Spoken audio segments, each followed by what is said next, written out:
તારીખમાં 3.5 થી 4 રૂપિયા ફ્યુઅલ કોસ્ટ લાગી જાય છે અમને. બરાબર છે બેન, અને એના પછી અમારું મેન્ટેનન્સ ને આ વીમો ને ટેક્સ લાગે છે.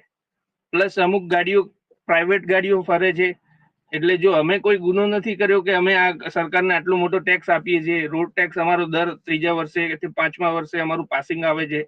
દર વર્ષે અમારો બહુ જ મોટી અમાઉન્ટનો વીમો કપાઈ જાય છે, અને ઈએમઆઈ તો છે જ. ઇવન કોઈ ફાઇનાન્સ કંપનીઓ 16 થી 17% નીચે કોઈ અમને ધિરાણ નથી કરતું યલો નંબર પ્લેટ. તમે ગાડી પ્રાઇવેટ લો ને, આ સેમ ગાડી મોડલ ડિઝાયર ગાડી તમારે લેવી હોય તો 8% મળે છે.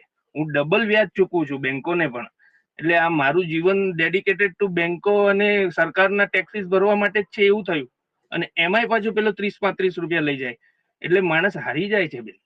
આજુબાજુના નાના નાના ગામડાઓના જે છોકરાઓ જે સપનું લઈને આવે છે મુંબઈની જેવું સમજે અને અમદાવાદને, એ 2-3 લાખ